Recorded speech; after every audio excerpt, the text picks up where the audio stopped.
मंडळी, तुम्ही मला खूपदा एक गोष्ट माझ्या तोंडून नेहमी ऐकली असेल, ती म्हणजे कसं माझ्या एका मित्राच्या आईला आमच्याच सोसायटीमध्ये त्यांच्याच घरी रोज रात्री 3:30-4च्या दरम्यान त्यांच्या किचनच्या ओट्यावर एक बाई बसले दिसायची.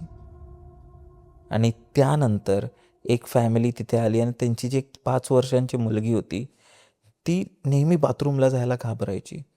तिचं असं म्हणणं होतं की तिला कोणतरी तिथे बुवा दिसतोय आणि ती जोरजोरात रडायला लागायची. आणि ह्या गोष्टी नेहमी तुम्ही ऐकल्या असतील, पण मी कधीच तुम्हाला ह्याच्या मागची एक फुल स्टोरी किंवा पूर्ण घटना, ह्याच्या मागचं रिझन तुम्हाला कधीच सांगू शकलो नाही.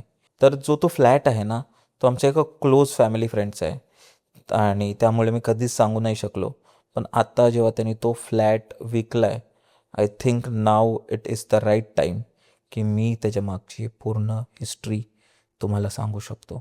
हे माझ्याबरोबर घडलेलं, मी अनुभवलेलं आणि प्रत्यक्ष बघितलेलं एक ही हॉरर इन्सिडेंट आहे, जे मी आज तुमच्याबरोबर शेअर करणार आहे. मंडळी, माझं नाव रिकी आणि स्वागत आहे तुमचं भंकस पॉडकास्टमध्ये. आणि आज जो मी इन्सिडेंट सांगणार आहे, ह्याची सुरुवात होते 2007मध्ये. त्या घरात एक फॅमिली राहायला आली होती, भाड्याने होते आणि त्यांच्या घरात 4 लोक राहायचे. नवरा बायको, त्यांची 27 वर्षाची मुलगी होती प्रतीक्षा आणि त्यांचा मुलगा अथर्व, जो 17 वर्षाचा असतो. जो अथर्व असतो ना, त्याची नुकतीच 10वीची एक्झाम झालेली असते, म्हणजे 10वीचा रिझल्ट लागलेला असतो आणि त्यावेळी त्याला बरेच चांगले टक्के, 89% काहीतरी आले होते. त्यामुळे सगळे लोक खुश होते.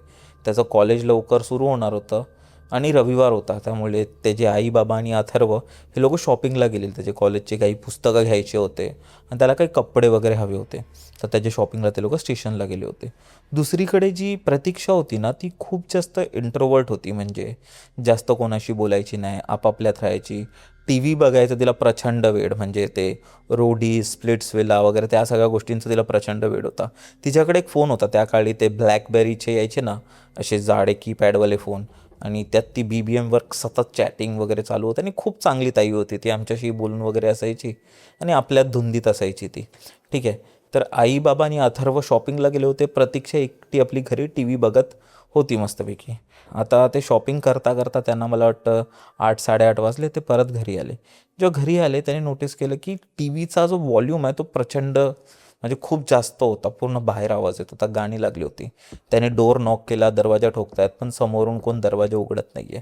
ते आवाज देत आहेत तिला, प्रतीक्षा दार उघड, प्रतीक्षा दार उघड, पण काहीच रिस्पॉन्स नाही. दार उघडलं नाही जात आहे. त्यांना वाटलं ही कदाचित झोपली असेल.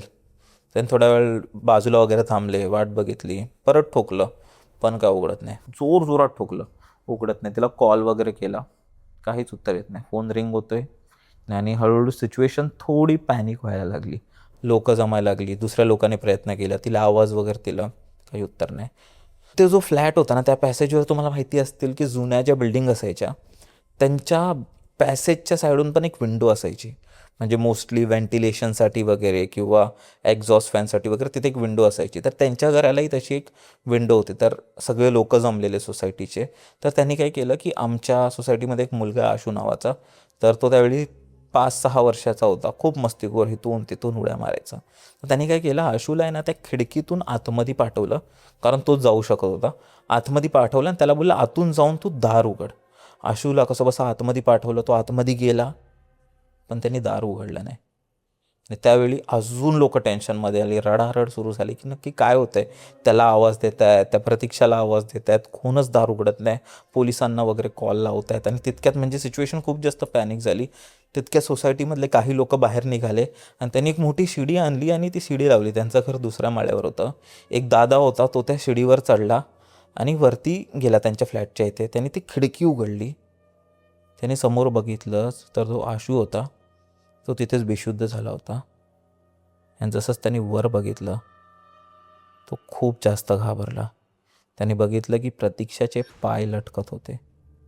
तो कसाबसा आतमध्ये गेला आणि डोर ओपन केलं. आणि डोर ओपन करताच सगळे जोरात किंचाळले. प्रतीक्षाच्या आईला तिथेच तिथेच तिने, बोलतात ना, बेशुद्ध पडली ती. त्या लोकांनी बघितलं की प्रतीक्षाने स्वतःला गळस लावलाय. तिचे डोळे हे बाहेर असे लटकत होते आणि तिच्या बॉडीला आहे ना एक विचित्र असे मार्क्स होते की तिने स्वतःला असं कापलंय. आणि तिच्या उजव्या हाताची नखच नव्हती. हे ते आपण एक गोष्ट मानू शकतो की ठीक आहे, त्यांनी गळफास लावलं, स्वतःला कापलं वगैरे, स्वतःला इजा पोचवली. पण कोण स्वतःची नखं कशी काढू शकतो? पूर्ण अशी नखं उखाडलेली त्यांनी. म्हणजे ते कोणच करू शकत, कारण आपण इव्हन जरी बघतो, आपल्याला एवढं पेनफुल वाटतं, पण ते कसं करू शकतं? तर ते खूप जास्त वियर्ड होतं. आणि आम्ही सगळ्यांनी ते डोळ्यांनी बघितले तिला अशा अवस्थेत. तिच्या पूर्ण बॉडीतून रक्त पडत होतं. त्यांचं पूर्ण घर, तर पूर्ण लाद्या रक्ताने लाल झाल्या होत्या. आणि तिथे खाली एक चाकू ठेवला होता, ज्याने ती स्वतःला ह्या सगळ्या गोष्टी करत होती. थोडा वेळ तिथे पोलीस आले. पोलिसांनी तिची बॉडी वगैरे घेतली. आशूला ॲडमिट वगैरे केलं, सलाईन वगैरे लावली, कारण त्यालाही खूप मोठा धक्का बसला होता. 5 वर्षाचा मुलगा, त्याने अशी गोष्ट बघितली. त्याला नेलं आणि मग त्यानंतर 2-3 दिवसानंतर पोलिसांचं म्हणणं असं होतं की तिचं काहीतरी प्रेम प्रकरण सुरू होतं आणि त्याच्याचमुळे तिने स्वतःचा जीव दिला. आता इथे ते गोष्टच एक क्वेश्चन मार्क राहते की नखं आपली अशी स्वतः कोण काढू शकतो? आणि असं वाटत होतं की तिने हे स्वतः नाही केलं आहे, कोणीतरी तिचा जीव घेतला असं वाटत होतं.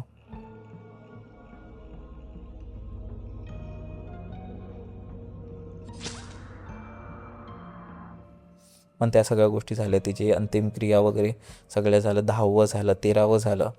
आणि ही गोष्ट त्यावेळी खूप जास्त पॉप्युलर झाली होती, बातम्यांमध्ये आलेली, न्यूज चॅनलवर ही सुद्धा आलेली, केबलवर वगैरे. त्याच्यामुळे तिचे जे आईवडील होते ना, त्यांना खूप जास्त म्हणजे असं वाटायचं की ह्या मुलीने आमचं नाव खराब केलं, ह्यांच्यामुळे आम्हाला असं तोंड लपवत फिरावं लागतं आहे. आणि ते नेहमीच त्या गोष्टीची त्यांना लाज वाटायची. 2-3 महिन्यांनी त्यानेही ते घर सोडलं आणि दुसरीकडे राहायला गेले. म्हणजे शहरच मला वाटतं सोडून गेले. त्यानंतर ते कोणाच्याच कॉन्टॅक्टमध्ये नाही आले. पण त्या फ्लॅटची एक गोष्ट खूप विचित्र होती की तिथे कोणतीही फॅमिली, कोणताही व्यक्ती 3 महिन्याच्या वरती नाही टिकायचा. आणि जर कोणी टिकला तर त्याच्याबरोबर खूप विचित्र गोष्टी व्हायच्या. पण 2-3 वर्षानंतर तिथे परत एक फॅमिली आली. गुजराती फॅमिली होती तिथे. नवरा बायको आणि त्यांची 2 मुलं होती. आमच्याबरोबर खेळायचे वगैरे, मस्त आमचे मित्र झाले होते. जे काका होते त्यांचं मला वाटतं एक स्टॉल होतं जिलेबीचं, एक एक रेडी होती आणि खूप चांगलं होतं. इवन त्या काकीही खूप छान होत्या, म्हणजे आमचे खूप लाड करायचे, चॉकलेट द्यायचे, जिलेबी वगैरे द्यायचे आम्हाला राहिल्या त्यांच्याकडे की. आणि सगळं काही मस्त, त्यांच्या मुलांबरोबर वगैरे खेळायचो आम्ही, घरी वगैरे त्यांच्या कधी जायचो, तर एकदम छानपैकी होत्या. पण त्या काकी एकदा आमच्या घरी आल्या होत्या की एकदा अशा बोलत होत्या की त्यांना आहे ना, नेहमी त्यांच्या घरी जेव्हा ते एकटे असतात ना, त्यांना असं जाणवतं की कोणतरी त्यांच्या मागे आहे, मागून कोणतरी त्यांना सतत बघते असं त्यांना भास व्हायचा. सुरुवातीला तर त्यांना इग्नोर केलं की बाबा असेल काहीतरी, शांत राहा, काय नाही असं तसं. पण त्यानंतर आहे ना, ती गोष्ट वाढायला लागली. म्हणजे त्यांच्या घरी आम्ही नेहमी आहे ना, रात्री 2:30-3च्या दरम्यान आम्ही जोरजोरात आवाज ऐकायचो की किंचाळतायत, ओरडतायत. आम्ही नेहमी त्यांच्या जेव्हा अमावास्या पौर्णिमा असायची, आम्ही नेहमी त्यांच्या दरवाजाबाहेर असे काहीतरी विचित्र अशा बाहुल्या असायच्या किंवा त्यांच्या खिडकीच्या बाहेर वगैरे वेगवेगळे असे नारळ वगैरे, म्हणजे असं कळून यायचं की अमावस्याला वगैरे ते लोक कोणत्या ना कोणत्या प्रकारची पूजा करतायत. आणि काहीच महिन्यानंतर आम्ही एक गोष्ट नोटीस केली की त्या ज्या काकी आहेत ना, त्यांच्या डॉक्टरकडच्या फेऱ्या खूप जास्त वाढल्यात. म्हणजे ते कंटिन्युअस डॉक्टरकडे येत आहेत, जात आहेत, तशा गोष्टी होत होत्या. आणि त्यांची जी तब्येत होती ना, ती खूप जास्त खराब होत चालली होती. म्हणजे विचार करा, एवढ्या त्या बारीक झालेल्या की एक 35 वर्षाची बाई एक 95 वर्षाच्या म्हातारीसारखी वाटत होती. तिची पूर्ण स्किन अशी गळाली होती, डोळे असे मोठे असे दिसायचे आणि एकदम असं की त्यांना स्वतःला चालायलाही नाही जमायचं. त्यांना कोणतरी असं उचलून त्यांना न्यायला लागायचं, म्हणजे अशापर्यंत इथपर्यंत त्यांची परिस्थिती खराब झाली होती. आणि काही दिवसानंतर आम्ही बघितलं काकींचे हळूहळू केस जायला लागले होते आणि त्यांना टक्कल पडली होती. आणि तेव्हा आम्हाला समजलं की काकींना ॲक्च्युली कॅन्सर आहे. आणि ते त्याशीच लढत होत्या. 2 महिने त्यांनी ते फाईट केली, म्हणजे त्यांना खूप त्रास व्हायचा. आणि 2 महिन्यानंतर त्यांनी त्यांचा जीव गमावला. म्हणजे हे त्यांच्या फॅमिलीसाठी इवन इवन सगळ्यांसाठी खूप जास्त दुःखद घटना होती, कारण ते बोललेले की त्यांना कोणतरी दिसायचं, कोणतरी त्यांना जाणवायचं. आणि कुठे ना कुठे माहिती नाही की त्यांचा भास होता की त्यांना खरोखर तीच व्यक्ती हे सगळं करत होती. पण त्यांचं जायचं म्हणजे 35 वर्ष होतं त्यांचं वय, आणि एवढ्या लहान वयात ते गेले. आणि त्यांची मुलं होती, जे मला वाटतं की आमच्या एवढीच असतील, 9-10 वर्षाची. म्हणजे त्यांच्यासाठी पूर्ण आयुष्य संपल्यासारखं होतं. तर कसं बसं ते लोकही थांबले तिथे. म्हणजे त्यांचं जेव्हा ते लीज संपली, ॲग्रीमेंट संपलं, ते लोकही तिथून गेले. आता ह्या फ्लॅटमध्ये आहे ना, आम्ही अशा गोष्टी नेहमीच नोटीस करायचो, की तिथून जातेवेळी असं वाटायचं कोणतरी आपल्याला बोलवतं आहे, कोणतरी आपलं नाव घेतो आहे. इवन त्यांच्या खिडकीचे मागे खाली जे पॅसेज असायचं, जेव्हा आम्ही खेळायचो तिथे ना, असं वाटायचं वरून कोणतरी आपल्यावर काहीतरी फेकतं आहे किंवा कोणतरी आपल्या बघतं. अशी नेहमीच असं जाणीव काही ना काहीतरी वेगवेगळ्या लोकांना वेगवेगळ्या टायमावर यायच्या. काही एक रिझन नव्हतं की हे या फ्लॅटमुळे होते किंवा या फ्लॅटमध्ये काहीतरी आहे, असं काहीतरी ठोस कारण नव्हतं. आता जी प्रतीक्षा गेली ते तिच्या ह्याच्यामुळे गेली, तिने स्वतः जीव घेतलं. मग त्यानंतर ते काकी होते, त्यांच्या नशिबातच तसं होतं. तर असं काही ठोस कारण नव्हतं की ह्या गोष्टींमुळे किंवा तिथे अशी कोणती गोष्ट आहे जे लोकांबद्दल, तिथे राहणाऱ्या लोकांना त्रास देते, असं कोणतंच प्रूफ आपण देऊ नव्हतं शकत. 3 ते 4 वर्षानंतर मला वाटतं 2012-13च्या आसपास, आता एक्झॅक्ट डेट नाही माहिती, पण ते आम्ही त्यावेळी 7वीत काहीतरी असो, त्यावेळी तिथे एक न्यूली मॅरिड कपल आलं. ते यूपीचे होते आणि त्यांचं नुकतंच लग्न झालं होतं. तिच्या नवऱ्याचं पण काहीतरी असं छोटं मोठं तो काम करायचा, मजदुरीचं वगैरे.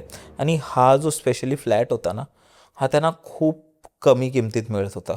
कारण ह्या सगळ्या गोष्टी झाल्यामुळे कोणच एरियामधला कोण त्या फ्लॅट विकत घ्यायला किंवा भाड्याने घ्यायला जायचं नाही. तर असे जे बाहेरचे यायचे ते कमी भाडं बघून ते फ्लॅट घ्यायचे. आता हे दोघे नवरा बायको होते, तिथे राहायचे. नवरा सकाळी कामाला जायचा आणि जी बायको होती ना, त्यांचं वयही खूप कमी होतं. ते जी बायको होती ती प्रेग्नंट होती आणि ती तिथे एकटी राहायची. म्हणजे नवरा सकाळी कामावर गेला तर दिवसभर एकटी राहणार, नवरा रात्री येणार. आणि बाकीच्या बायकाही तिची खूप मदत वगैरे करायचे, कारण तिला त्या टाईमाला कोण ना कोणतरी लागतं. तर सगळे सोसायटीतले सपोर्टिव्ह होते तिच्या बाबतीत. तिला काही असं लागलं वगैरे तर सगळे विचारायचे तिला. आणि त्याही खूप चांगली होती, ती ताई खूप चांगली होती. तर एक दिवशी कसं झालं ना, की ती ताई सकाळी लवकर उठलेली, नवऱ्याला डब्बा वगैरे बनवला आणि मग दुपारच्या वेळी ती गाढ झोपली. म्हणजे 1-1:30 वाजला असल्या आणि दुपारची झोप तर खतरनाक. जेवून वगैरे ती झोपली आणि एकदम गाढ झोपली. औषधं वगैरे घेतली होते आणि त्या गुंगीतच ती झोपून गेली. आणि जशीच ती झोपली ना, तिने एक गोष्ट नोटीस केली, की तिच्या ना डोक्यावरून कोणतरी हात फिरवते. आता ती घरी एकटी होती, पण तिला असं वाटलं की ठीक आहे, कोणतरी प्रेमाने हात फिरवते. त्या गुंगीत तिला असं वाटलं की तिचा कदाचित नवरा आहे. पण तोच हात हळूहळू तिच्या गळ्यापर्यंत पोचला आणि कोणतरी तिचा गळा दाबायला लागला. आता त्या क्षणाला ती खूप जास्त घाबरली. तिला श्वास घेता नव्हता येत, ती कुदू मारली, ती जोरात किंचाळली. तिने डोळे उघडले तर तिने बघितलं की समोर एक लहान बाळ, 1 वर्षाचं असेल. एकदम बाळ काय, ती अँटिटी असेल, ती पूर्ण काळा कुट्ट असा कोळशासारखा आणि त्याला डोळे नव्हते. तो असा विचित्र पद्धतीने हसतोय आणि हिचा गळा दाबतोय. ही जोरात किंचाळली, तिला ढकललं आणि तितक्यात तो नाहीसा झाला, गायब झाला तो. तिने मोठा श्वास घेतला, ती बाहेर गेली आणि ह्या सगळ्या गोष्टींना तिने बाजूवाल्यांना सांगितलं, रात्री तिच्या नवऱ्याला सांगितलं. आणि सगळ्यांचं असंच म्हणणं होतं की हा कदाचित वाईट स्वप्न आहे तुझा, हे थोडं ना होणार. म्हणजे तू बोलते स्वप्नात बघ, तर वाईट स्वप्नच आहे, असं कोणी नाही. पण तिला ती गोष्ट स्पष्ट दिसत होती की तो बाळ तिचा गळा दाबतोय. पण कोणाला सांगणार? पण तिला त्या गोष्टीचा खूप जास्त धक्का बसला. त्यानंतर ती वेड्यासारखी करायला लागली. म्हणजे इथे मी एक पर्सनल इन्सिडेंट सांगतो जो माझ्या आईबरोबर घडला आहे.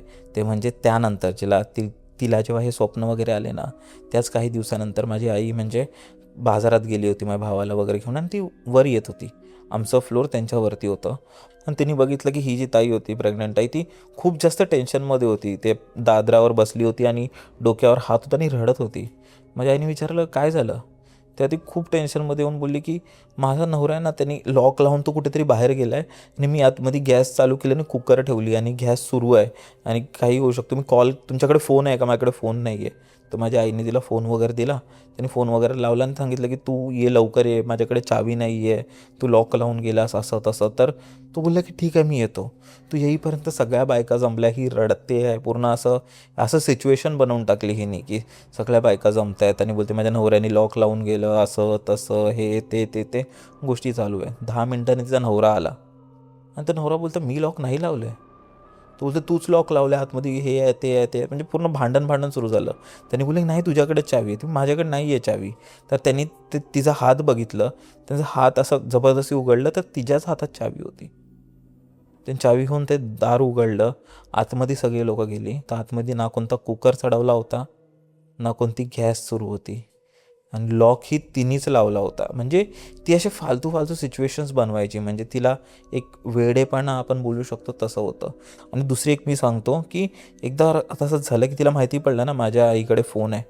तर काही दिवसानंतर ती परत धावत धावत घाबरत घाबरत आमच्या घरी आली आणि माझ्या आईला बोलते की तुमच्याकडे फोन आहे ना, मला फोन लावायचा, जरा खाली येता का, काहीतरी प्रॉब्लेम झाले. आईला वाटलं काय झालं, म्हणजे हिला एकतर गरोदर आहे. आली आई बोलते आतमध्ये या ना, आतमध्ये या ना, त्यांच्या फ्लॅटच्या बाहेर जाऊन. आई बोलते नाही तू सांग मला येतो. बोलते आतमध्ये या ना, आतमध्ये. म्हणजे आतमध्ये गेली. आतमध्ये गेली तर तिने किचनकडे बोट केला. तो बघा तो. आई बोलते काय. तर तो बघा तो मला बोलवतोय. तो मला रोज बोलवतो, तो मला रोज त्रास देतो. त्या क्षणाला माझी आई खूप जास्त घाबरली. ती धावत घरी आली आणि दरवाजा लावून घेतला. आणि त्यानंतर आम्ही ठरलं की बस, हिला आता ना फोन द्यायचा ना हिला कोणती मदत करायची, ही थोडी विचित्र आहे. त्याच्या 3 दिवसानंतर रविवार होता, सकाळचे 8 वाजले होते, सगळे लोक गाढ झोपले होते. त्या क्षणी आम्हाला जोरजोरात खिडकीच्या साईडून एका बाळाचा रडण्याचा आवाज येतो. म्हणजे एकदम घाणपणे असं रडतो ना कोणतरी, तसा आवाज येतो. आम्ही सगळे लोक खिडकीतून बाहेर, आम्ही आमच्या समोरचे लोक सगळे लोक खिडकीच्या बाहेर बघतात. तर आम्ही बघतो की ती जी बाई होती गरोदर, ती तिच्या खिडकीत खाली आम्हाला दिसते, त्यांचं फर्स्ट फ्लोअरवर होतं घर. ती ताई त्यांच्या ती ग्रिल असते ना, खिडकीची ग्रिल किती छोटी असते, त्या ग्रिलमध्ये एका बाळासारखी अशी बसली आहे अशी आणि रडते आहे. आणि तिचा आवाज कोणत्याही बाईसारखा नव्हता, तिचा आवाज एक लहान बाळासारखाच होता. आणि नुसती रडते आहे. बघतो तिचा नवरा आत बोलवते तिला, ती आत जात नाही आहे. त्याला अशी हकलते, त्याला अशी म्हणजे एकदम त्याला पळवते आणि रडते आहे, नुसती रडते. सगळे लोक बघत आहेत आणि कोणालाच काहीच समजत नाही आहे की हे नक्की काय होतं आहे. त्याने काय मंतरलं वगैरे काहीतरी फेकलं, ती शांत झाली, तिला आतमध्ये घेतलं त्यांनी. त्यानंतर सगळ्या लोकांनी मिळून त्या लोकांना बाहेर काढलं. त्यांना त्यानंतर नाही ठेवलं तिथे आणि ते लोक दुसरीकडे कुठेतरी राहायला गेले, म्हणजे आमच्याच एरियामध्ये दुसरीकडे. आणि त्यावेळी आम्हाला समजलं काही महिन्यानंतर की ती जी ताई आहे ती कम्प्लिटली वेडी झाली होती त्यानंतर. आणि इवन तिचं जे बाळ होतं ते मिसकॅरेज झालं होतं. तर हे सिच्युएशन झालं. पण ती नेहमी एक गोष्ट तर बोलायची, तिला कोणतरी दिसतंय त्यांच्या फ्लॅटमध्ये, तिला कोणतरी दिसतंय. ज्यावेळी त्यांचं ते फ्लॅट खाली वगैरे केलं, खाली केलं, आम्ही गेलो तिथे. तर तिथे आहे ना आम्ही बघितलं की त्यांचा जो किचनचा ओटा होता तिथे असे लहान बाळाचे चित्र कोणीतरी काढलेले होते. असे खडूने चित्र असे काढलेले होते, छोटे छोटे छोटे छोटे. आणि त्यानंतरही जेव्हा तो फ्लॅट बंद असायचा ना, नेहमी लोकांना तिथून रडण्याचा आवाज यायचा, त्या बाळाचा रडण्याचा आवाज यायचा लोकांना. तर अशी तिथे 3 सलग आम्ही बघितलेत. आणि त्यानंतर 2017मध्ये एक दादा आहे, त्याने तो फ्लॅट विकत घेतला. त्याचं नाव स्वप्नील होतं. तो खूप यंग होता, 24-25 वर्षाचा असेल. आणि त्यांनी लग्नानंतर त्या फ्युचरसाठी घेतलं होतं की जेव्हा तो लग्न करेल, ते नवरा बायको दोघे इथे राहतील त्या फॅमिलीसाठी, त्यांनी तो फ्लॅट ॲज अन इन्व्हेस्टमेंट म्हणून घेतला होता. आणि त्यावेळी तो एकटाच तिथे राहायचा. आणि आमच्या मुलांशी तर त्याची मैत्री भारीच होती. म्हणजे आमच्यावर क्रिकेट खेळायचा, आम्हाला बॉल वगैरे द्यायचा, खाऊ वगैरे द्यायचा. तर एकदम चांगली बॉन्डिंग होती. इवन आमच्या फॅमिलीसोबत वगैरे त्याचं खूप चांगलं जमायचं. म्हणजे काही हेल्प वगैरे लागली तो नेहमी यायचा. तर तशा सगळ्या गोष्टी चालायच्या. आता 2017मध्ये आहे ना माझी बोर्डाची परीक्षा होती आणि त्यावेळी सप्टेंबरमध्ये गणपती होते. आणि ज्यावेळी गणपती होते त्याच वेळी माझ्या क्लासेसमध्ये परीक्षा सुरू होती, प्रिलियम्स काहीतरी सुरू होत्या. त्यामुळे मला जाणं हे शक्य नव्हतं. आणि घरी गणपती असल्यामुळे आईबाबांना तर गावी जावं लागलं. तर माझे आई बाबा भाऊ हे लोक गावी गेले. आणि माझं असं ठरवण्यात आलं की मी 2-3 दिवसाची गोष्ट आहे, मी दादाकडे राहीन. माझे सगळे कपडे वगैरे आणि पुस्तकं बॅग वगैरे सगळी मम्मीने दादाकडे ठेवली. तर इथेच राह, इथेच जेव तू आणि क्लासवरून डायरेक्ट इथेच येत जा. तर माझं पण असं आलं की ठीक आहे. म्हणजे जेव्हा आपण लहान असतो आपल्याला ते पॅरेंट्सपासून थोडं फ्रीडमची मजाच वेगळी असते. तर मी पण खुश होतो. मी बोललो चालेल, मी राहीन दादाकडे. आणि तसा पण तो माझा चांगलाच मित्र होता, तिथे राहीन. तर 1-2 दिवस तसंच केलं की म्हणजे मी यायचो, क्लासेसमधून यायचो, थोडंफार जेवायचो वगैरे, अभ्यास करायचो आणि खाली खेळायला जायचो. तर एक दिवशी कसं झालं ना की मी आलो, तिसऱ्या दिवशी मला वाटतं मी आलो आणि मी बॅग वगैरे माझी ठेवली. आणि दुसऱ्या दिवशी सकाळी माझा पेपर होता आणि त्याचा अजिबात अभ्यास माझा झाला नव्हता. तर मी येत्या क्षणी अभ्यास करायला स्टार्ट केलं. म्हणजे ते रिवाईज 21 अपेक्षितमधून मी त्यावेळी स्टार्ट केलं अभ्यास करायला. आणि वाचत होतो. अचानक मला एक गोष्ट नोटीस झाली की मला असं वाटलं की कोणतरी मला बघतंय. माझ्या कानाच्या इथून कोणतरी असं श्वास सोडते असा आवाज आला आणि मी घाबरणारच. तितक्यात माझं लक्ष खाली गेलं पायाकडे, तर तिथून ते काळं कुरूप बाळ माझ्याकडे बघत होतं. माझी पूर्ण अशा अंगावर शहारे आले, ते स्पाईन चिल होतं ना तसं झालं. मी किंचाळणारच तितक्यात माझा आवाजच नाही फुटत आहे. मी असं डोळे बंद केले आणि काहीच नव्हतं समोर माझ्या. म्हणजे मला असं वाटलं की एका सेकंदासाठी कोणतरी आलं आणि निघून गेलं. मी भाई धावत बाहेर गेलो. मी काहीच आवाज नाही केलं. मी चावी घेतली, मी लॉक केलं आणि खाली माणसं होती ना तिथे गेलो. मी लोकांच्यात गेलो. मी त्या मुलांमध्ये मग मित्रांमध्ये बसलो. अर्धा तास 1 तास मी फक्त बसून होतो. थोड्या वेळानं दादा आला. त्याने विचारलं, काय आलं तू इथे का बसलायस वरती? माझं असं झालं की मी त्याला काय बोलू. तर दादा मला घरी घेऊन आला. तो विचारत होता, कारण मीही टेन्शनमध्ये त्याला दिसत होतो की काय झालं, काय प्रॉब्लेम झालं, म्हणजे अभ्यासात का कोण काही बोललं का, किंवा एक्झाम नीट नाही गेली का, वेगवेगळे प्रश्न विचारत होता. आणि माझं पण असं झालं की मी त्याला काय सांगणार की मी हे बघितलं आणि तो विश्वास ठेवेल की नाही ठेवेल. आणि मलाही असं वाटतं की कदाचित माझाही भास आहे, कारण ह्या फ्लॅटबद्दल मी एवढ्या गोष्टी ऐकल्यात. तर असू शकतं की मी माझ्या डोक्यात ती कोणती स्टोरी मेडअप केली आहे किंवा माझ्या मनाचे खेळ वगैरे, तर मी नाही सांगितलं. आणि मला तर ही भीती होती की जर मी दादाला सांगितलं आणि जर त्यांनी माझा मजाक उडवला, मग मित्रांना वगैरे सांगितलं, तर सगळे लोक मला चिडवतील. जेवण जात नव्हतं आणि मग आम्ही लोक झोपून गेलो. आणि त्या रात्री मला एक खूप विचित्र स्वप्न पडलं. मी आहे ना स्वतःला त्या हॉलमध्ये पाहिलं. म्हणजे मी हॉलमध्ये होतो आणि माझ्यासमोर ती प्रतीक्षा ताई उभी आहे. तिने त्या फ्लॅटमध्ये गळफास लावलं आहे आणि ती बरोबर त्याच परिस्थितीत आहे ज्यावेळी आम्ही तिला शेवटची बघितलेली. तिने तिच्या मानेवर त्या रशीचे असे वळ उठले होते. तिचे डोळे बाहेर पडले होते आणि तिच्या पूर्ण अंगावर असे कट्स होते आणि रक्त वाहत होता. मी तिच्याकडे बघतोय आणि मला काहीच बोलायला सुचत नाही आहे. म्हणजे इव्हन स्वप्नातही माझी अशी बोलती बंद झाली होती. आणि त्याच मोमेंटला तिने माझ्याकडे बघितलं. तिने तो चाकू घेतला आणि माझ्याकडेच धावत धावत ती येते. मी हॉलमधून त्या बेडरूममध्ये पाहिलो आणि तिथे तो दादा झोपला होता. मला काय समज, मी दादा उठवते, ती माझ्या मागे ते चाकू घेऊन येते आणि जसंच मी त्या बेडवर जाणार त्या दादाला उठवणार, तितक्यात ती जोरात चाकू घेऊन माझ्याकडे येते आणि ते चाकू ती मला नाही मारत, तर ती स्वतःकडे करते आणि स्वतःला चाकू घोपते आणि तिची मान त्या चाकूने कापून टाकते. त्यावेळी मी बघतो की तिची अर्धी मान लटकलेली असते आणि ती जोरात स्वतःला चाकू मारत असते. आणि त्या क्षणी मी जोरात किंचाळून उठतो. दादाही मला बघतो. तो दादा उठलेला असतो आणि विचारतो, काय झालं तुला, तू बरा आहेस ना? त्याने पाणी वगैरे मला प्यायला दिलं. मी कसा बसा त्या रात्री झोपलो. दुसऱ्या दिवशी सकाळी मी ना पेपर द्यायला गेलो. मला ताप भरलेला. म्हणजे घरचे पण त्याच दिवशी येणार होते. तर मी सगळ्यांना ती गोष्ट सांगितली, दादालाही सांगितली, सगळ्यांना सांगितली. तेव्हा मला समजलं की दादालाही त्याआधी तसे स्वप्न येत होते. त्यालाही तशा गोष्टी जाणवत होत्या आणि माझ्यानंतर त्याला पटलं की बाबा असं काहीतरी खरोखर आहे. दुसऱ्या दिवशी त्यांनी त्यांच्या गावावरून वगैरे एका मांत्रिकाला बोलवलं आणि त्यांनी तिथे हवन करायचं ठरवलं. मांत्रिक वगैरे आले आणि जसेच ते आतमध्ये शिरणार ना, त्यांनी मनाई केली की मी नाही ते करू शकत. त्यांनी कशी तरी रिक्वेस्ट वगैरे केली, काहीतरी करा. तेव्हा त्यांनीही त्यांच्या गुरूंना बोलवलं आणि ते आले गुरु. आणि गुरु आतमध्ये आले. येता क्षणी त्याने सांगितलं की बाबा इथे खूप खतरनाक करून ठेवलं आहे. ह्या पूर्ण घरात कोणीतरी श्राप लावून गेले. ते लोकही कन्फ्यूज होतात की नक्की काय आहे. तेव्हा ते जे गुरु असतात ते इथे तिथे बघतात. त्यांना म्हणजे अनेक सिद्धी प्राप्त असतात त्यांच्याकडे. तर इथे तिथे त्या गोष्टी बघतात आणि ते बोलतात की इथे काहीतरी आहे. तर तुम्हाला माहिती असेल की जे आपले घर असतात त्यांच्यावरती कशी बाथरूमच्या वरती किंवा वॉशरूमच्या वरती टाकी असते, पाण्याची टाकी. ठीक आहे. तर ती टाकी होती आणि त्या टाकीत वर्षानुवर्ष कुणी म्हणजे बघितलं नव्हतं आणि त्या टाकीला वर्षानुवर्ष ती टाकी तिथेच होती पाण्याची, कारण ते काढण्याचा प्रश्नच येत नाही. तर ते गुरु बोलले की ही टाकी काढा. आता बोललं की हे शक्य नाही आहे, ती कनेक्टेड आहे तिथे काय, तर काढा. त्या त्यांनी खालून लोक बोलवले. ती टाकी काढण्यात आली आणि त्या टाकीच्या मागे त्यांना लाल कपड्यामध्ये खूप साऱ्या गोष्टी मिळाल्या. त्यांनी बघितलं की त्याच्यात एका लहान बाळाची खोपडी होती आणि हाडं ठेवली होती. एक नारळ होता आणि हळद कुंकू वगैरे अशा गोष्टी तिथे कोणीतरी बांधून ठेवल्या होत्या. तेव्हा त्या गुरूंनी सांगितलं की ह्या घरात कोणीतरी दायनी सोडलेली आहे.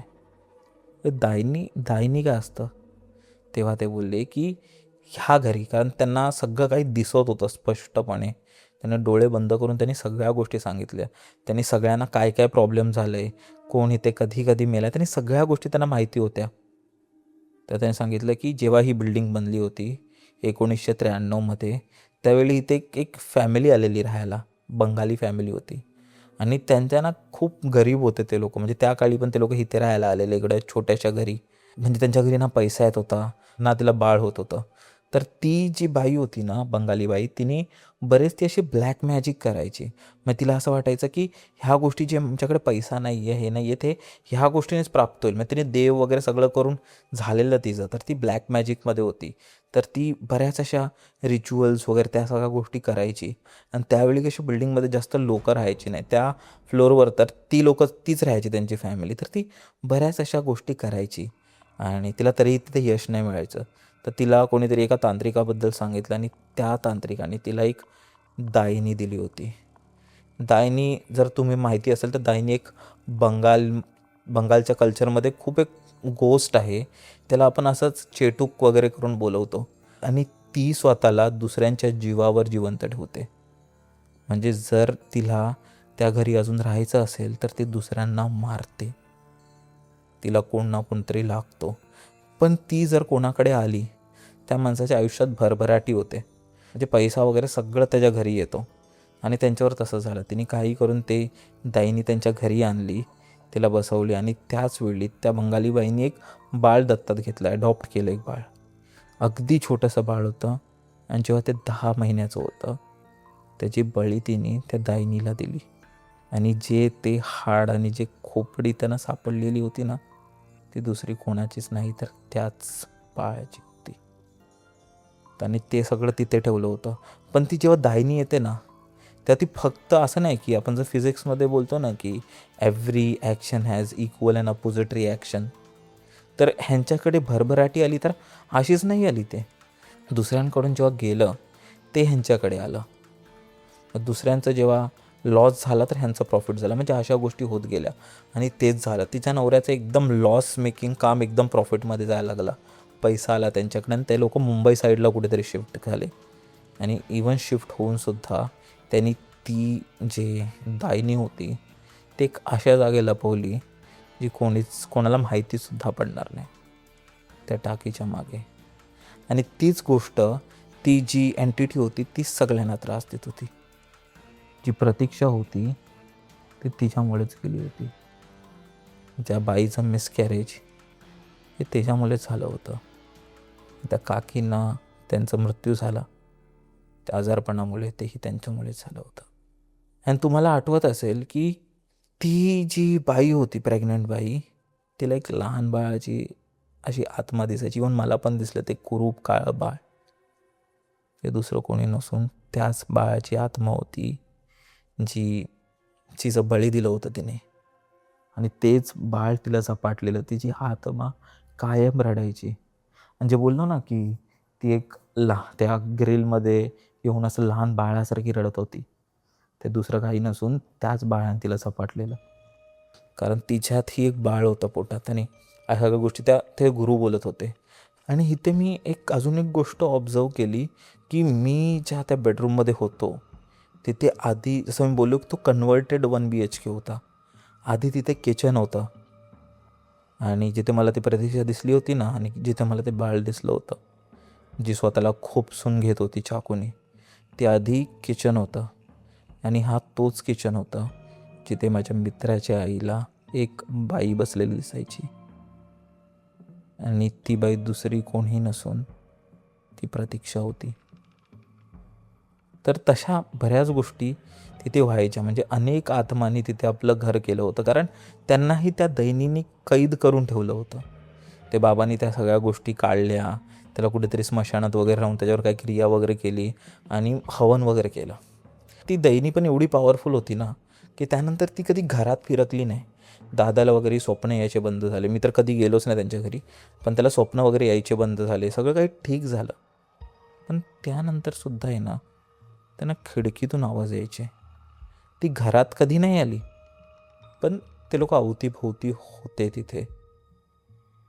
काही वर्षांनी दादाचंही लग्न वगैरे झालं आणि त्यांनी एक निर्णय घेतला की त्यांनी ते घर परत भाड्यावर दिलं आणि त्याच्या बायकोला आणि तो एक वेगळ्या फ्लॅटमध्ये राहायचे. पण कोणालाही त्यानंतर असं काही एक डेंजरस एक्सपिरियन्स किंवा असं काहीच नाही झालं. अंटील 1 वर्ष आधी दादानी ठरवलं की त्याची आई आता म्हातारी होत चालली आहे, तर त्याने विचार केला की आई आता इथे राहील, कारण गावच्या लोकांना असं कोणाच्यात सवय नाही आहे ना, तर ती बोलली की ती त्या फ्लॅटवर राहील. तर दादानी काय ठरवलं की तो फ्लॅट आता त्याचं तसं पण ॲग्रीमेंट संपत होतं, तर त्यांनी तो फ्लॅट आईला दिला की बा तू आता इथे राहा, आम्ही पण जवळ राहतो. तर त्या फ्लॅटमध्ये त्याची आई राहायची. म्हणजे मला वाटतं आजींचं वय ही एक असेल 70च्या वरतीच असेल, बऱ्यापैकी होते, पण एकदम ठणठणीत होत्या, गावी असायच्या ना, आणि खूप गोड, काय बनवलं वगैरे आम्हाला देणार असं तसं चालायचं, एकदम धडधाकट बाई. पण तिथे आल्याबरोबरच 2 महिन्यानंतर त्यांचाही मृत्यू झाला हार्ट अटॅकने. आता इथे ही गोष्ट खूप कन्फ्युजिंग होती, कारण त्यांना कोणतंही आजार पण नव्हतं, गावी ते शेती वगैरे करायच्या, आणि येता क्षणी तिथे असं झालं. आणि हे सगळं झाल्यावरच 2 महिन्याआधी त्या दादाने देखील तो फ्लॅट विकला. आणि म्हणूनच मी ही गोष्ट तुम्हाला सांगू शकतो, कारण जर मी आधी सांगितली असती तर कदाचित त्याचा फ्लॅट गेला नसता. किंवा असं होतं ना की आपण कोणाबद्दल असं नाही सांगू शकत, आपल्या एकदम क्लोज रिलेटिव्ह त्या गोष्टींनी मला बांधून ठेवलं होतं. पण आज मी फायनली त्याची तुम्हाला पूर्ण एक हिस्ट्री सांगितली. अजूनही तो आम्ही येता जाताना ती ती तो दरवाजा दिसतो आणि खूप भीती वाटते. आधी आता त्याला पूर्ण असं बांधून वगैरे ठेवलं आहे, आता तो दरवाजा बंद असतो, तर ते कोणच राहत नाही, सॉरी, कोणच माणसं राहत नाही. मंडळी, हाच होता मला वाटतं आजचा एपिसोड. मी खूप टायमापासून मला हा इन्सिडेंट तुम्हाला सांगायचा होता. तुम्हाला कसं वाटलं प्लीज कॉमेंट्समध्ये सांगा. आणि आय नो तुम्हाला खूप लोक असे असतील जे बोलतील हे काय पण फेकतोय काय. भाई, ज्याबरोबर होतं ना त्यालाच कळतं. आम्ही ह्या सगळ्या गोष्टी बघितल्यात, आणि असं नाही आहे की असं डायरेक्टली काही दिसलं. हे आम्ही 20 वर्षाच्या टायमात बघितल्यात की होत आहेत तिकडे. लगेच त्यामध्ये तिथे खूप लोक आले. एक असा आला की ज्यांच्याने आम्ही बघितलं की जेही लोक तिथे आले ना, त्यांच्या घरी भांडणं सुरू होते, कोणी तिथे सुखी नाही राहिलं. आणि त्यावेळी आम्ही ह्या गोष्टी सगळ्या होत्या, खळल्या, बघितल्या, अनुभवल्या, आणि त्याच मी तुम्हाला सांगितल्या. मंडळी, जर तुम्हाला ही स्टोरी आवडली असेल तर सबस्क्राईब करा चॅनलला. तुम्ही इंस्टाग्रामवरही फॉलो करू शकता. आणि आपण भेटूया अशाच एका एपिसोडमध्ये. काळजी घ्या.